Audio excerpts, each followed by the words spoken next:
Hello, good evening, everyone, and welcome to the TNT show, The Nation Talks. And as always, every week at 7 p.m. on a Wednesday, we guarantee you an exciting show, and this is no exception.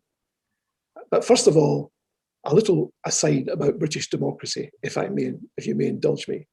Today, I had the great privilege of receiving a Conservative Party leaflet encouraging me to say no to a referendum. I wondered what the logic of this was, and no doubt I figured it would be spelled out in the accompanying pages. So I have this to report so that you don't have to read it. I'll tell you what I discovered when I perused the leaflet. In it, the following were mentioned. Independence was mentioned 16 times. A referendum was mentioned 18 times. Indie Ref had 3 times of a mention, and the SNP attracted 6 Tory policies, 0 mentions. Oh, this is in fact, it's a policy-free leaflet. This is, in my humble experience, unique in being asked to support 0 policies. Anyway, thank you for joining us this evening. As I said, we have another great guest, and I'm absolutely delighted that he's able to join us. Tonight, the TNT show welcomes Jim Fairley. Now, this is going to be very interesting because Jim will be able to talk to us about being a candidate. He's standing as a candidate, SNP candidate for South Perthshire and Orco in the May 6th election. That in itself is an interesting experience. What's his reaction on the doorsteps? How are people responding to all of this stuff that goes on in every election campaign?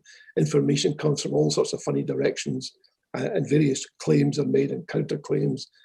How do people react to all of this stuff that's going on around them, particularly people who are not terribly heavily and profoundly plugged into politics? Jim will be able to tell us that tonight.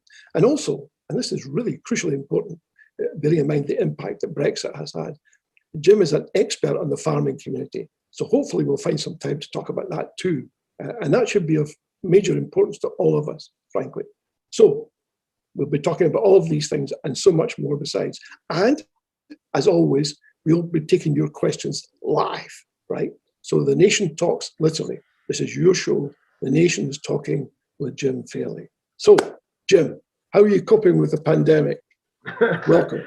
First of all, John, thank you very much for having me. It's a great pleasure to be here. I'm just getting through the pandemic the same as everybody else. I think it has been tough. I'm finding the lack of human contact very difficult. I love being among people, so I'm finding that very difficult. But everybody's in the same boat, so we just need to knuckle down, bear with it, and we are coming to the other side of it. The rollout of the vaccine has been remarkable, and we can see that the numbers are being managed. So yeah, I'm looking forward to the day where I can actually go and see my children and give them a great big hug because I'm missing them desperately. I'll bet. How old are your children, Jim? I have 2 daughters. One's 25 and the other one's 27. Cool. Tell us a bit about your background. Where were you born? Where did you grow up? Tell us about Jim Fairley. Oh, right. Okay. I was born in Letham in Perth. I was actually born in Perth Royal Infirmary. And I was brought up in a housing estate in Perth, a council housing estate in Perth called Letham. I went to a primary school just 5 minutes up the road called Our Lady's Primary School. And I then went to Perth Academy for a couple of years, but my dad was teaching at the Perth High School, and I was not focusing on my schoolwork. So he hooked me from the academy and took me up to the high school so he could keep an eye on me. It didn't make me any better as an academic, but it settled in my behaviour a wee bit. So the long arm of my father was keeping me right even at that age. So I left the school when I was 18. I wasn't particularly academic, never have been. But I always had an absolute fascination for animals and from as young as I can remember, I've always had a dog. I kept racing pigeons as a boy. I was the kind of guy that would go out and, find animals with broken wings or birds with broken wings and animals that weren't right, bring them home, nurse them back to life and all that sort of stuff. So animals were my fascination. So when I left the school, or when I was leaving the school, I wrote to vets, zoos, farmers, gamekeepers, anyone that had anything to do with animals that I could see there might be a place for me. And I got a response from a guy who was a sheep and cattle dealer stroke farmer. And he gave me a job. And he gave me the job on the basis that my great uncle, my father's uncle, had actually worked for his father the generation before. I had no experience of working with livestock at all. I used to go down to the market in Perth. There used to be a couple of markets in Perth back then. And I'd go down on a Monday during the school holidays and chase the sheep up the pens. But other than that, I had literally no livestock experience whatsoever, other than my racing pigeons. So he gave me a job, and I was with him for about 2.5 years. And it was basically all traded stock. So you'd go to the markets, he'd buy them, he'd bring them home, we'd dose them, give all their medicines, put them out to grazings, bring them back. So it was big numbers, just moving livestock all the time. But he went bankrupt, which was nothing to do with me. It wasn't my fault, and that was all his dealings. And I got paid off from him. I landed up working with an industrial cleaning company for just over 2 years. I went from there to Australia. I travelled around Australia for a year. I worked on cattle stations, sheep stations. I was a brickies labourer. I did all sorts of stuff. But that year of travel was just the best life experience I could ever have had. It was phenomenal. Then when I came back, I went back into sheep farming, shepherding, and then I took on the sort of head shepherd's role in a local estate, which I did for 13 years. I then managed to raise enough money to take on a contract farm agreement on a big estate. So I ended up farming a 5,500 acre hill farm.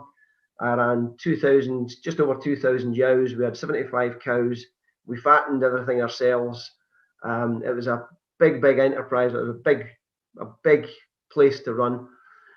My wife and I set up an outside catering business. I'd started the farmers market while I was shepherding. I started the first farmers market in Scotland when I was shepherding in 1999.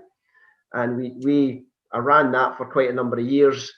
When I then took on a farm of my own, we continued going to the farmers market, but we kind of diversified out of that as a result of the farmers market. Some weekends the market wouldn't work because it was pouring rain or, whatever, you'd have stuff left over. So my wife had the ingenious idea of turning that meat that was left over, freezing it, turning it into burgers, and then taking it and selling it as a cooked product at festivals and events. And that turned out to be a really successful wee business. And so we ended up doing that for about 10, 12 years. We were doing big festivals like Tea in the Park, the Transmit Festival in Glasgow, Royal Highland Show, Perth Show. We were all over the country, and it became the focal point of how we actually earned our living. And in 2016, the Brexit vote happened. We looked at how the farm was going at that point. There was various other personal reasons, but it became clear that under a Tory government out of the EU, that farming would be one of the things that could seriously struggle. So we took the decision that in 2017 we'd come out of the hill farm. We gave up that farm altogether. I continued to rent ground for a while and kept enough beef, cattle and sheep to provide the catering business. But last year, 2019, coming up at the end of 2019, 2020, I couldn't get the politics of this desire for independence out of my system. So I'd had the conversation with my wife saying, right, okay, what am I going to do? And we knew that the nomination process was coming up. So I kind of had it in my head, I would try and find a seat that I could go to. And then out of the blue, Rosanna Cunningham decided that she was stepping down. So obviously it was my home constituency. I've lived here my entire life. So I put myself forward to stand as the candidate, and I got the nomination. So we took the decision then, or just prior to that, to sell all the breeding stock, because if I got the nomination, I'd have to give my 100% focus to that. So we sold all of our breeding stock. And as soon as I won the nomination, we sold all the fat stock. We've still got enough in store for the chance that I just might not get elected, but we've still, so that's still there that I can fall back on if I have to. But my aim is to make sure that we win this seat, and that that I will have changed my career completely. So it's been a hell of a journey. Let's put it that way. Well, it's interesting, because I think maybe that's what people find interesting about people who stand for political office. They like to think they've had some experience, and they like to think that that experience has been at least partially acquired outside, in traveling and being in different countries, because it's only through that sort of process you can really get, seems to me, a really good handle and put what happens here into some sort of context, into some sort of frame that people can respond to. So here you are, you're now, you've left that industry behind you a little bit, to a large degree, but you've kept a foothold at least in it. Yeah. Here you are on the doorsteps in this constituency of South Perthshire and Kinross. What is the correct terminology? Is it Kinross, or is it? It's Perthshire South and Kinross-shire. And Kinross-shire. Perthshire South and Kinross-shire. That's it. Yeah, I mean, I should know that. So what's the reaction that you're getting, Jim, on the doorsteps? Well, we're not champing doors, and that's, I have to say, I got involved in this after the 2014 referendum, and I never envisaged, I never had any ambition to be a politician. I never had any ambition to be in politics. I didn't want to be involved in politics. I had a very political upbringing, and I didn't want to be involved in it. But I've always been political without actually realising it. Setting up the farmers market was politics. Getting involved in public procurement with the local authorities was politics. And then when the referendum came along, I didn't see that as being political. I saw that as being something that the country would do. But it was all politics. And so I've been brought up in this very political household. And one of the things that I've always enjoyed about the kind of things that I'm doing, whether it was farmers markets or public procurement or dealing with the schools or all that sort of stuff, is dealing with people. I love dealing with people. I like to know people's stories. I like to know their history. I want to know what's bothering them. And it's like, well, how do we find a solution to that? So that's kind of just who I am naturally. That's the kind of person I am. So that's the bit that I'm really, really missing about this campaign, is that we can't go and chat people's doors and ask them if they're going to vote for us. And when I was doing this, when I was doing door knocking for either John Swinney or Pete Wishart or Rosanna, it would be, I loved it when you were getting somebody who wasn't quite there. You know, I'm not sure about the SNP, what about this, what about that? I loved having those conversations. And then if you could walk away and you know that you've touched them, you've got to them, you've managed to give them a different view, or even the ones who are really against us, if they come away from that conversation without being angry at us, without seeing us as being the nasty nationalists, as they like to call us, those kind of conversations I absolutely loved, because they were engaging people. They wanted to challenge you, and I really enjoyed that. So I'm missing that. I'm really missing that about this campaign. But now that we're actually able out onto the streets and get the leaflets through the doors, what I am getting is, I don't know if I told you this, I've got a livestock trailer from my farming days. It's a 14-foot by 4-foot trailer. You've seen them out in the streets, big livestock trailer with the grates along the side. And I've got a 4-wheel drive truck, because I live out in the countryside. You'll need it. We need that for the weather. You'll get with snow and all the rest of it. So I've got Jim Fairley decals on my truck, and I've made 8-foot by 4-foot Corex plastic banners with Jim Fairley SNP written all over them. So there's one on either side of the trailer, and there's one stuck on the back of the trailer. So anybody that's in Perthshire South and Kinross-shire just now, they're going to see my trailer driving about all over the place with these great big Jim Fairley signs. And we're getting toots of the horn. We're getting folk putting their fingers up. We're getting, you know, people waving to us. When we put leaflets through the door, I'm getting people coming out saying, oh, you've got my vote, Jim, you've got my vote. We're getting a good response. I've had very, very little negative response. And even the ones who are saying that they're not going to vote for us, they're saying, you seem like a decent enough guy, but I can't vote for you because I disagree with a particular policy. And I quite like having those conversations as well. So, well, what is it? What policy? Because as you said, I alluded to right at the start of the conversation, we haven't had a single policy from any of the other parties. We've just had, let's not have another Indie Ref. So we've got policies, we've got lots of good policies. And I'm trying to tease that out of people when I get the chance to speak to them. But by and large, we're getting very good response. I got, as I said to you, I brought up in Letham in Perth. And you'll know Stuart Cosgrove, who's he's the writer and broadcaster, works for the BBC. He does Off the Ball. He's been on the show. Yeah, great guy, Stuart. Been on the show. Yeah. Well, Stuart, he was brought up in Letham, the same housing estate I was brought up in. So I approached him and said, how would you like to do a wee kind of wander down memory lane about Letham and our place where we grew up and all the rest of it? And he says, yeah, that'll be great. We'll do that. Now, obviously, he couldn't come up from Glasgow because of the COVID restrictions. So what we agreed to do was I got some really good video footage of Letham, the Garth Avenue shops, Louis Pagliari's Chippy that used to be there. And we talked about Letham, what it was like when we were boys, or Stuart's a bit older than I am, but so when we were younger, all those landmarks were still there. What it was like now and how we'd like to see it going forward in an independent country. So we did a 7-minute video, which I was really worried about because by and large, people will look at a video for maybe 15, 20 seconds. If it's a good one, they might go into a minute and a half at a push.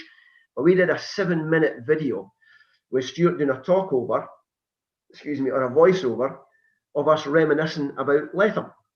And the response has been phenomenal.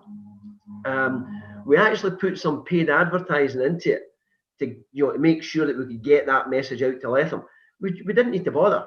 The natural organic growth of that video has been phenomenal because people want to hear about people who come from their place where they live and who understands what it is to have been brought up in that place and to have some kind of vision or understanding of where it is that we need to be. And I think that's what's resonating on the doors, particularly in the city. If you take Letham, Tulloch, Hillyland, Craigie, Oakbank, Viewlands, they know that that's where I come from. So there's an appreciation of the fact that it's a local person who's actually standing up for the local community. So no, I'm very pleased with how it's going at the moment. Let's put it that way. I'm certainly not complacent. Don't take that as being complacent or anything but. I'm out every day, out on the doors, delivering the leaflets and talking to as many people as we can. But I'm delighted with the way that people are responding to me. Well, there is a saying they use in the States in politics. They say all politics is local. In the end, it's the mano a mano, face-to-face stuff that sticks. Yeah. And there's no substitute for that, really. We've got a whole bunch of questions coming in, Jim. Let me just ask you a couple or three of them. Jim McIntyre, his question is, as a voter in your constituency, can you tell me what your personal views are on the timing of the next referendum? I think the timing is as soon as we can come out of the worst effects of this pandemic. I don't think there is any point in us trying to do anything while we are still fighting this pandemic, but I genuinely can see us being maybe not out of it, but having control of it within the first couple of years of the referendum of the election, because we're only 3.5 weeks away from the election. We're doing a remarkable job with the vaccine rollout. The numbers are going down on a daily basis, and as long as we behave, because ultimately it's down to us, we have to make sure that we control this virus ourselves. The vaccine is only one part of the armory that we have. The rest of it is down to us and how we behave. If we can get control of it, then as soon as is practically possible, once we've got control of the virus, then yes, I think that will be when we are going to go. The First Minister's already said, as soon as we get control of the virus, then that's when we should be holding a referendum. The second part of Jim's question is, why nearly 5 years after Brexit does the SNP appear to be so unprepared for that referendum? I don't know that we are unprepared for the referendum. I don't know in what context he means that we're not prepared for it. I think that the best preparation we can have is for a referendum, as far as I can see, is having demonstrated strong leadership and governance and making sure that people, when they can go to the ballot box, whether it's for this election, for the constituency, or whether it's for a referendum and decide they're independent, do I trust the people who are bringing forward this bill? Or do I trust the people who are telling us that we can do this? And I don't think we can say anything other than Nicola Sturgeon's performance right throughout this pandemic has been exemplary. She has stood up there day after day after day. She has taken all the pounding and everything that's come her way, and she has managed it, I think, magnificently. So as long as we have that level of trust, you only have to look at our figures, the way people are responding to her.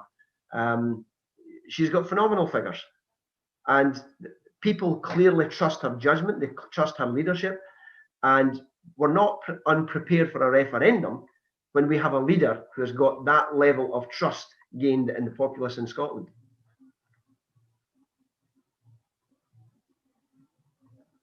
Okay, thanks for that. There's a question here on farming. All right. Craig the Pict is asking,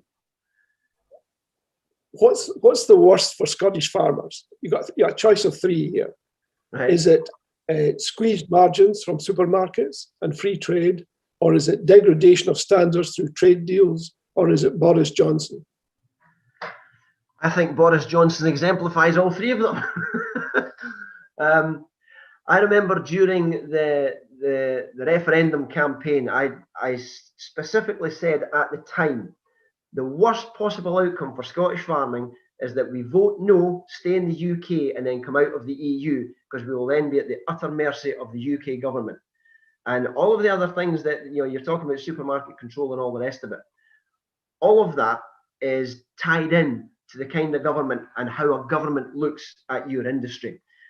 If you look at the Scottish government's position on the food and drink sector, in 2007, when the SNP first took power, Richard Lochhead was made the Agricultural Minister and Minister for Food and Drink, and amongst other things. But the first thing that he did was he established a national policy. It was the first policy in Western Europe, specifically dealing with the food and drink industry. When you look at how the SNP are governing farming with the ability that they've got, with the rules that they're allowed to work to, they've managed it in such a way as to make sure that the farming industry understands that they're valued, they're respected, they're part of our society, regardless of what people's views are. That a lot of farmers vote Tory. Yes, of course there are farmers who vote Tory, but there's also doctors who vote Tory. There are postmen who vote Tory. There are postmen who vote Labour. There are nurses that will vote for Labour. That's just the sort of internal politics. The farming community themselves have, by and large, been well looked after by the Scottish government within the confines of the ability that the Scottish government has got. So all of the things that, I missed the lad's name, unfortunately, all of the things that he said are bad for Scottish farming. The only thing that's going to protect Scottish farming from here on in is an independent government in Scotland who values farming as part of what farming underpins the fastest growing sector in our economy, which is the food and drink industry. And if we don't protect it, then that entire solid piece of business is in danger of being eroded. So all of it is a major threat. Well, that takes us, thank you, Jim. That takes us neatly on to the next question, which is from Fiona Morag Graham. And she's saying, if you're elected, Jim, in terms of supporting farming in Scotland, how will you support farming in Scotland to adapt to climate change emergency, but continue to produce the high quality food that it does? Well, the Scottish government are already all over this. Fergus Ewing has already established 5 bodies. There's the beef sector, there's the hill farming sector, there's the arable sector. There are 2 others. I can't remember what all 5 of them are at the moment. But these bodies are industry leaders, and they've all been tasked with the same problem. Climate change is an issue, and we need to deal with it. Farming has got some real issues in what we do as an industry in producing greenhouse gases that we have to control. But we've also got the ability to find the solutions. And rather than demonizing the industry, which is what has happened in the past, we've seen loads of television programs talking about, you know, how farming is, we can't eat red meat because it's bad for the environment. Certain parts of the world, there is absolutely no doubt how they produce their red meat is bad for the environment, and I don't dispute that. In Scotland, we've got a much better system. The grass system, the grass-fed system that we have, we don't use excessive amounts of water because Scotland has plenty of water as it is. But going back to the question, the Scottish Government are already saying to the industry, okay, here's the problem. We need to reduce your greenhouse gases by 25%. How do we do it? And how do we do it and still allow you to continue farming to produce the world-class food that you do, so that we enhance our reputation? I think it's a marketing person's absolute piece of gold nugget, that you've got our climate, you've got our resources, you've got our reputation for the quality of food that we produce, and we've got an industry that the entire world is looking at and thinking their food and drink industry is immense. So how do we make it even better? We've got COP26 coming to Glasgow. So we're targeting ourselves to be net emission free by 2045, and farming is already working on how we're going to do that. Now, all those work streams are currently ongoing, so it will not be until the next Parliament, clearly, when they come back and report. But that's not going to be one of these reports where government tells an industry, you will cut your greenhouse gas emissions by doing this, and they say, well, we can't do that because you haven't thought of this, this, and this. This is the government saying to the industry, how do we do this together? And I think that is by far the best approach, not just for farming, whether it's for farming, whether it's for salmon farming, it doesn't matter what it is. Talk to the industry, speak to them, and find the solutions. Accept that there's a problem, and once you know that there's a problem there, how are you going to find the solutions and work on it together? And that's what the Scottish Government have already started doing, and they will definitely continue after we get back into Parliament in May. Not making any assumptions, definitely get back into Parliament in May. Well, you know, anybody watching the opinion polls will take that on board. A small extension, if I may, to that question, which has been asked by Michael Curry, and his particular point is, will you, i.e. the next Scottish Government, let's assume you've been elected on May 6th, will you have a 25-year plan for the protection of the environment? I can't say what the Scottish Government have up their sleeve, because bear in mind, I'm a first-time parliamentarian. I've never been in the Parliament. I've never worked with the Scottish Government on developing these things. What I do know is from my experience of working with both Richard Lochhead and Fergus Ewing, they're very, very much focused on making sure that we continue to farm, but we continue to farm environmentally. Now, Rosanna Cunningham has done a lot of immense work in making sure that we're protecting the environment, and those two things have to lock together. The fact that Fergus has pulled these 5 work streams together to tell the farming industry, we want to work with you, how are we going to do this? They've got the tree planting ambition, and there are things about the tree planting that I think we need to look at again. There are areas of trees or areas that are being planted that I don't necessarily agree we should be planting, and that's maybe something I think that we should have another look at. But by and large, the encouragement is we want you to continue growing world-class food. We want you to be part of the solution. We want that to be a marketing potential for us to be able to sell that product, have people come here and say, yeah, this is one of the cleanest climates, producing the best food in the world by some of the most environmentally sensitive farmers that we could come across. And I can't see how anyone could possibly argue with that. That's been very helpful, Jim. Let's move back to the constituency again, because your constituency, if I can use that term, your constituency has been defined as the Tories' #1 target seat. Is that correct? It is, yeah. It's the most marginal seat in the country.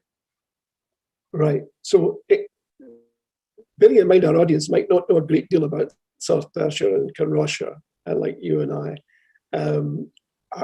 if you were to describe the constituency, and maybe if you could describe it in very lay terms, in the sense of, if the constituency was a person, how would you describe that person to somebody who'd never met them before? I would say it's a conjoined twin, but the conjoined twins are not identical in any way, shape, or form. It won't be a unique constituency, but it's definitely a very contrasting constituency. That's probably the best way to put it. We go as far as Scotland Well in the east. We come right through Kinross, Bridge of Erne. We come up to Auchterarder, Blackford, Mewthal, Crieff. We go on beyond Crieff to just this side of Loch Earn. And then when you come back in, you come back through Medvin, Almondbank. Now, all of those towns are wee rural towns, slightly small, some bigger, some smaller, but they're all kind of rural towns. And then you come into the top of the Glasgow Road and you drive down into Perth, and you've got that part of it, I suppose you would call, you've got the Western Edge, which is the new development of houses right down the western side of Perth. You go into areas of North Newton, you come into Letham, Tulloch, and that's real city centre. You've got some areas of deprivation, you've got some areas of kind of middle ground, you've got some areas of very affluent housing. So we have got a complete mixed bag right across the constituency. You've got, despite the fact that you've got some rural towns, you've got some really areas of deprivation in those rural towns as well. So it's a complete mixed bag with very differing views on how the world should work, and it's quite a unique challenge being able to bridge those two areas. But it's a very interesting constituency, that's for sure. So you gave us a geography lesson there, which is interesting. It's great, but you talked about conjoined twins to begin with. Describe each of these twins to help us understand what you're dealing with here, what your challenge is, and why the Tories have labelled it their number one target. Well, they'll have it as the number one target because the margin was so tight last time round. There was only 1,400 votes in it the last time, and it's one of the. If I'm, I look at the polls and I look at, I hear people talking all the rest of it. But I keep coming back to that fact. There was only 1,400 votes in it the last time. So complacency will be our biggest issue. If we get to May the 6th and, there are large areas in Letham or in Tulloch where they just say, it'll be all right. They'll win. They're telling us they'll win. That's the thing that I'm more scared of than anything else, is that people think that it's in the bag, because it's definitely not in the bag. The city itself is like any other city, and it is now a city, by the way. Perth is now a city. John Swinney's constituency takes 1/3 of it in the north side, and I've got 2/3 of it in the south. But what I don't have is any sort of the real landmarks.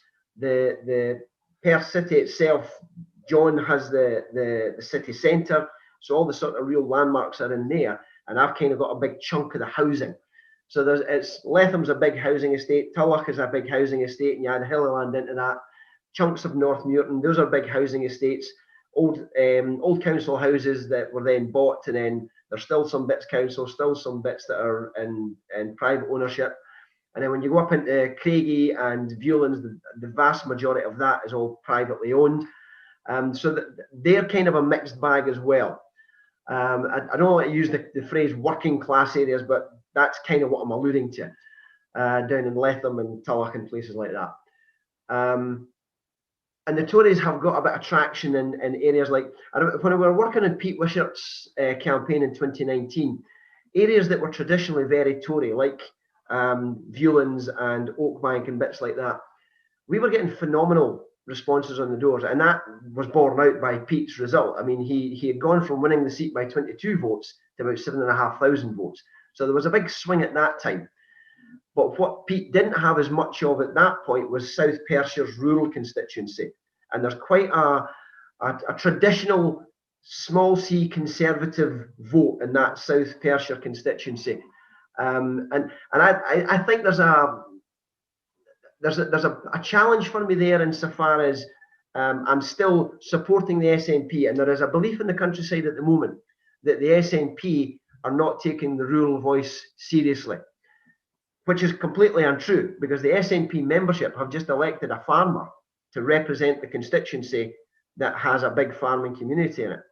So we've got and when we talk about the rural constituency, it's not just farmers.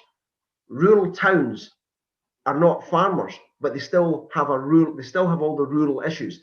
So it's like the city is very much like any other city in the country. It's got its good bits and it's got its poorer bits. But the rural part of it is definitely more traditional, small C conservative, and some of it would be what you would call Tory, where you're never going to get any traction in those bits. But there are enough bits where people are now looking at the Boris Johnson government and saying, I've always voted Tory in the past, but I can't continue to do so. And this guy, he comes from here, he knows what it's like to live in the rural constituency. I might just give him my vote this time. So the membership, I think, have weighed this up, because I was up against Stephen Gethins as a phenomenal parliamentarian, and I was up against Stephen Gethins to win this seat, or to win the nomination. So the very switched on SNP membership have weighed that up and went, who's going to be the best one to take this seat at this time? And that's, I think, why I got the nomination, because I've lived and worked in the heart of Letham. I grew up there. It was where my boyhood was, so I know what it's like to live and grow up there. But my working life has been in the rural constituency, running my own business, setting up the farmers market, working with the Scottish Government on public procurement. And the membership have looked at that and went, yeah, that makes more sense for here and now that this guy gets the seat, or gets the nomination, I should say. I think that's very interesting. Let me pick up on one particular point you made. You said that you have a concern about some areas actually avoiding complacency and coming out and actually registering their vote. Yeah. Well, I mean, there's two particular features around that. One is they don't have to come out and register to vote if they use the postal vote, obviously. Yeah. But also getting out the vote to a large degree depends, I suppose, and particularly under these conditions where you can't talk to people in advance on the doorsteps. More than ever, I suspect it will mean the actual physical going to people's doorsteps on polling day and making sure, based on your canvass results, if you have those, that they actually move away from the television for 15 minutes and go down and vote for you. Yes. So, absolutely. Do you have enough feet on the street, as it were? Is your membership sufficient to be able to carry out that task, do you feel? I'll be honest with you. When we first, when the campaign team got together, we put our first leaflet out via Royal Mail, because the COVID restrictions were what they were at the time. But we made the decision, and it was a long, protracted debate, I can assure you.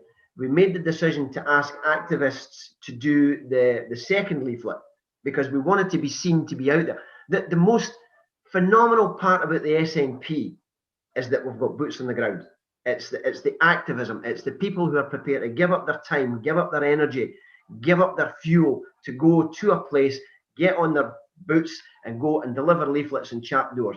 The SNP are phenomenal at that. The membership are amazing.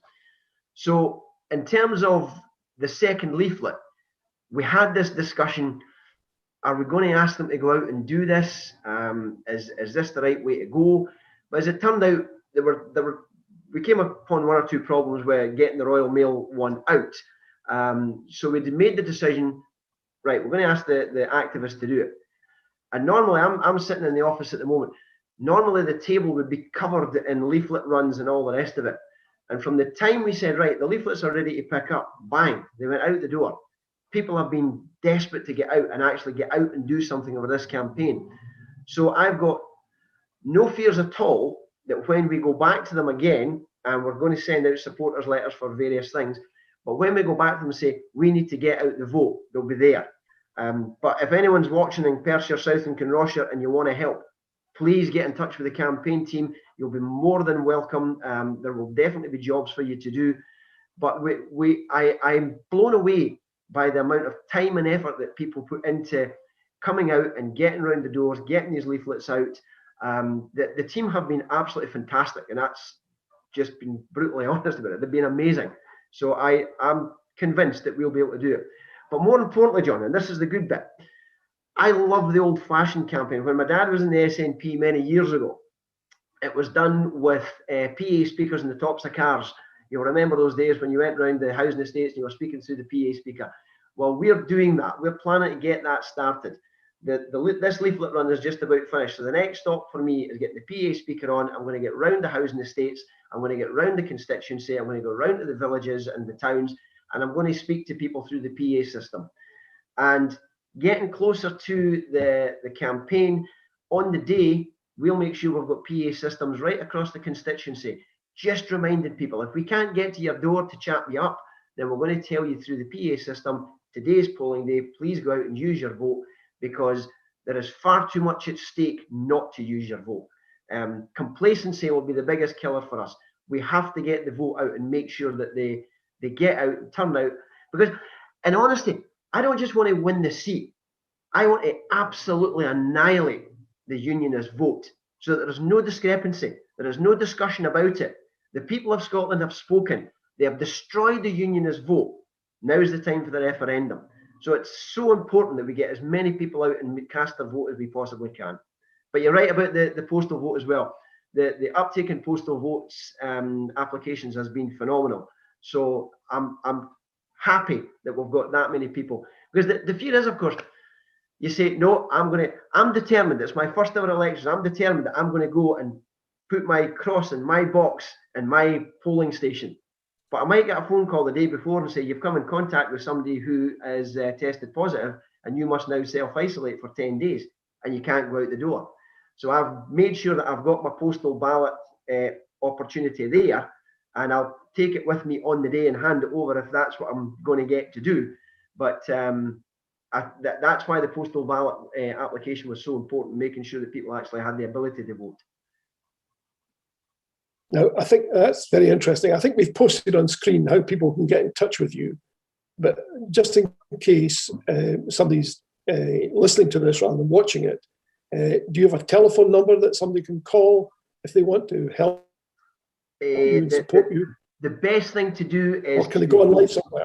Yeah, go on to either my Facebook page or my Twitter page or the website, and it's all www.jimfairley.scot.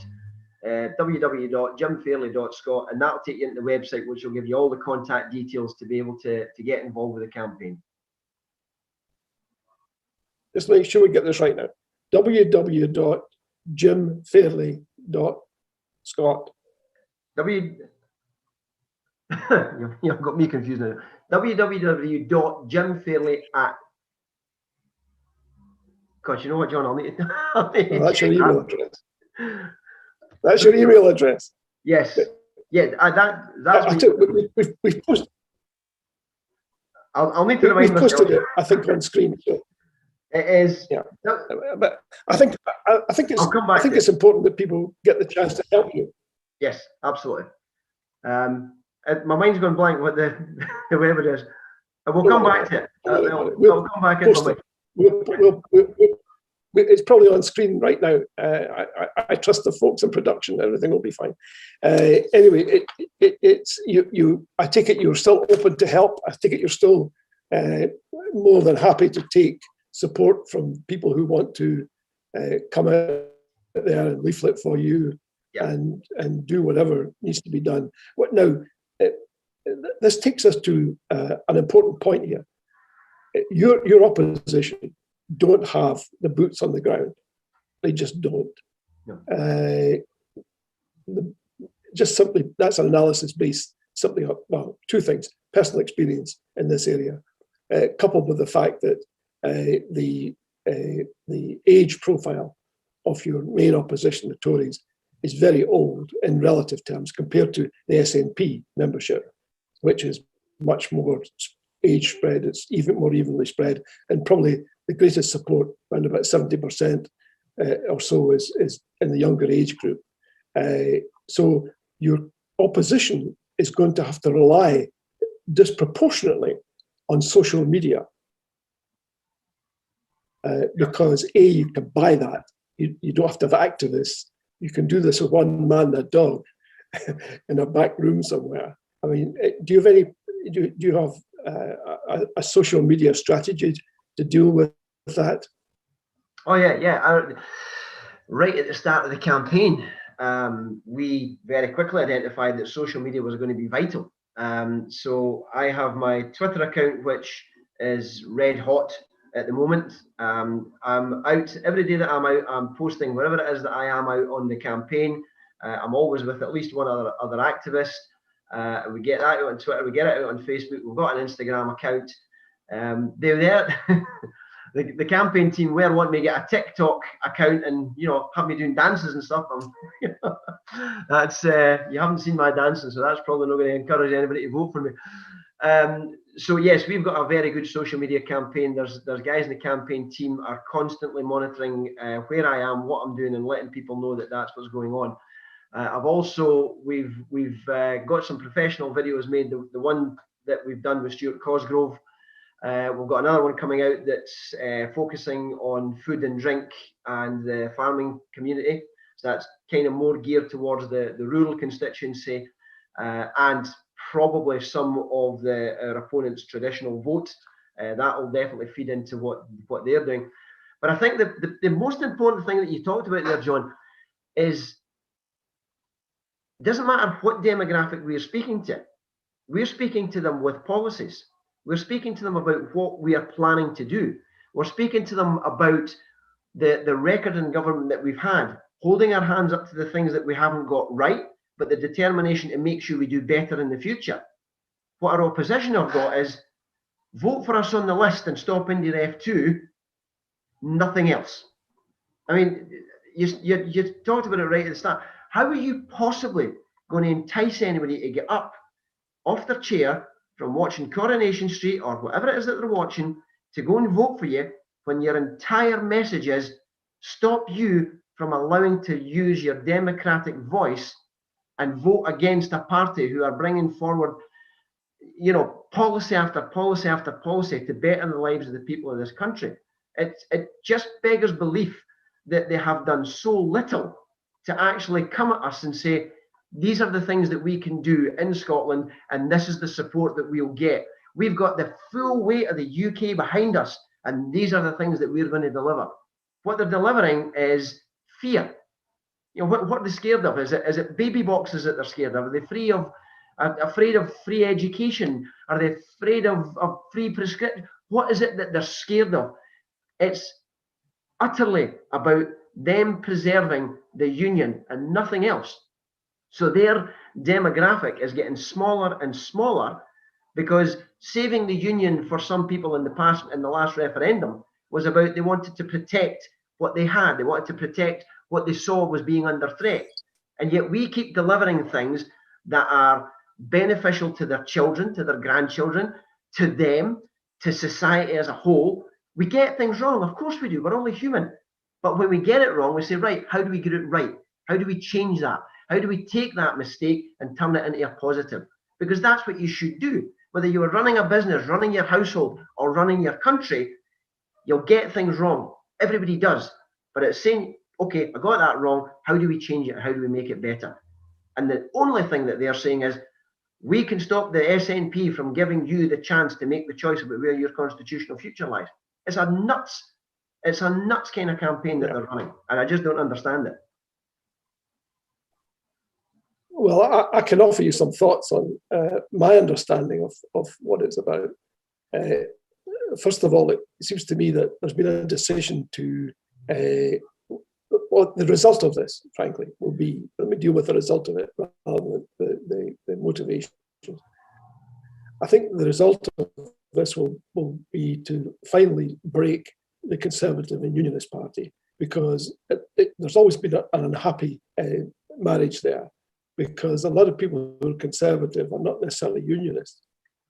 And a lot of people who are unionists are not necessarily conservative. But in the past, because that's the way the brand was constructed, they found it not inconvenient to all work under that heading. I think what this strategy does is to drive a coach and horses through that conjoining, because it forces people to choose one over the other. Yeah. Because if you don't have policies that are conservative, but you simply speak to the unionist part of your party, then okay, that does preserve your core, but it's a shrinking core. And you only do that if you're absolutely desperate. In other words, you're terrified that you're going to lose hugely. Yeah. You would rather lose more modestly. So this is not a strategy that could be described as a winning strategy. No. It looks as if it's entirely based on, let's keep that little bit that we've got. A consolidating strategy. Yeah. Yeah. And the risk to the SNP, of course, well, it's not to the SNP, but the risk more broadly is that there will eventually be a Scottish Conservative Party which believes in independence, because history tells us, and I've said this before on the show, and Stephen Gethins and I discussed this when he was on, is that there is, and historically, it's very unusual. The SNP is very unusual in historical terms, because it's such a broad church. Mm-hmm. It's very rare for secessionist or independence movements to be a broad church. There's usually about 4 or 5 independence parties that people choose from, depending if they're right, left, or whatever the situation may be between. So this strategy actually will accelerate that, I suspect, because it will alienate people who are conservatives but not unionists, because they want to see right-wing policies. They want to vote for those right-wing policies, and they're not there. But the point that you've made is absolutely spot on. If you look at the leaders' debate last week, Douglas Ross's position, where he said, I won't talk to Nicola Sturgeon about climate change, the single most important factor that we are facing as a race. I won't talk to you about climate change because you believe in Scottish independence. And where his thinking was, and thinking that that was going to do his party any good, is beyond me. And the other thing you just said there, I was sent a copy of their latest leaflet. They're not even sending leaflets out to ask you to vote for the constituency vote. They're plying their trade to get the list vote in order to have just enough to stop the SNP from getting a majority. And my election campaign organizer sent me a copy of the latest leaflet. I hadn't seen it at that point. And they're desperate one-trick ponies was my response. It's desperate, and that's the only thing they've got. And it has to blow up in their face. And I think you're right. This election could well see the absolute destruction of them completely, as long as people want to vote. Yeah, I think it will make it will cause people to have that. They'll have to review their positions now. I think it's a foolish way to adopt. I understand why, because if you think, at the risk of repeating myself, I think if you feel you're going to lose bigly, you want to try and lose wheelie if you can. I should add, to reassure you, so you don't go searching for your website address, we've posted it on the screen, and it's for the sake of those listening as opposed to watching.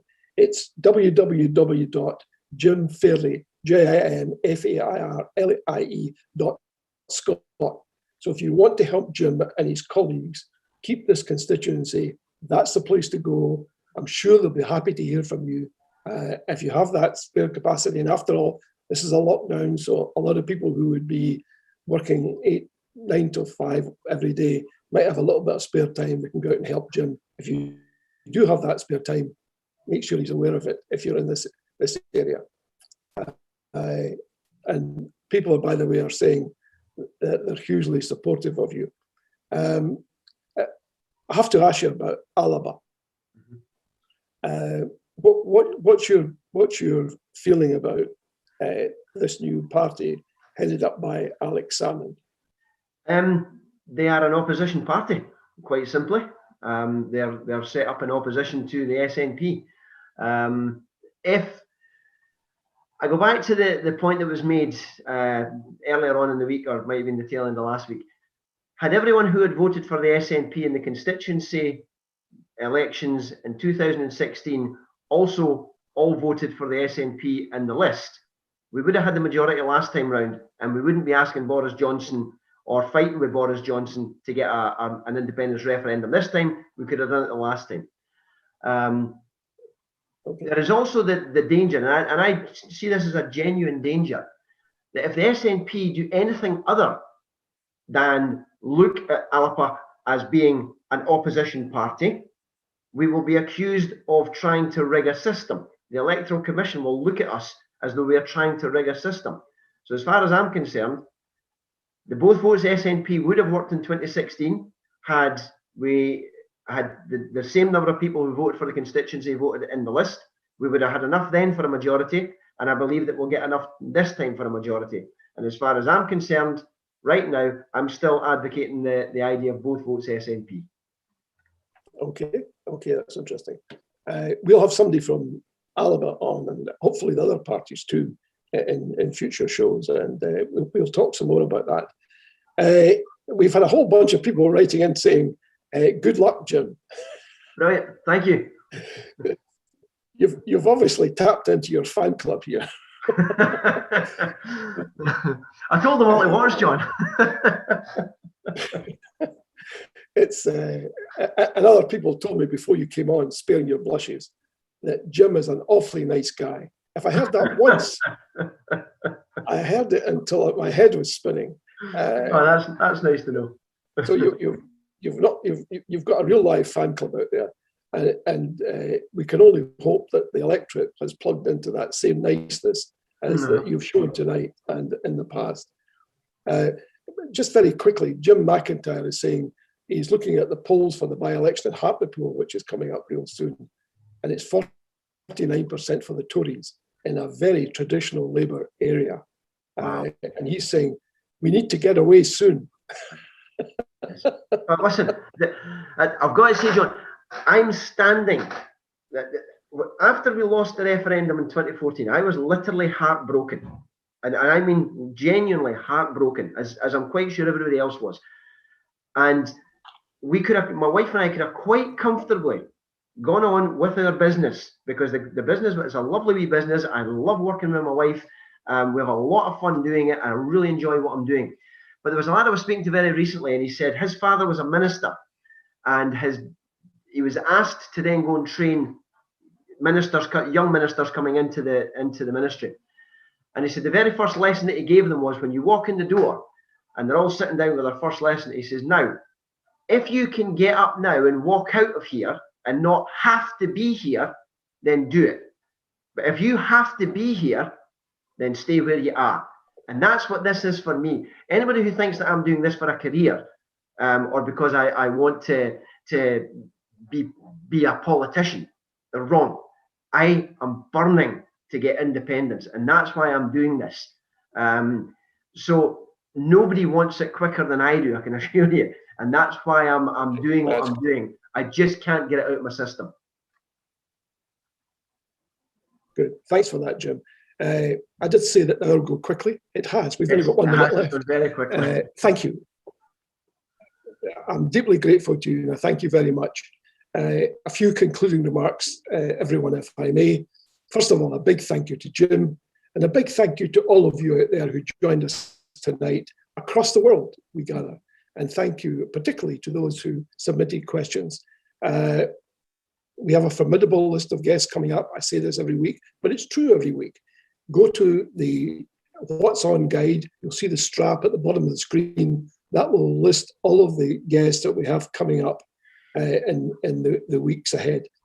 Next week, at the same time, join us for our guest that week is going to be Chris Hanlon. Now, Chris is the policy development convener for the SNP.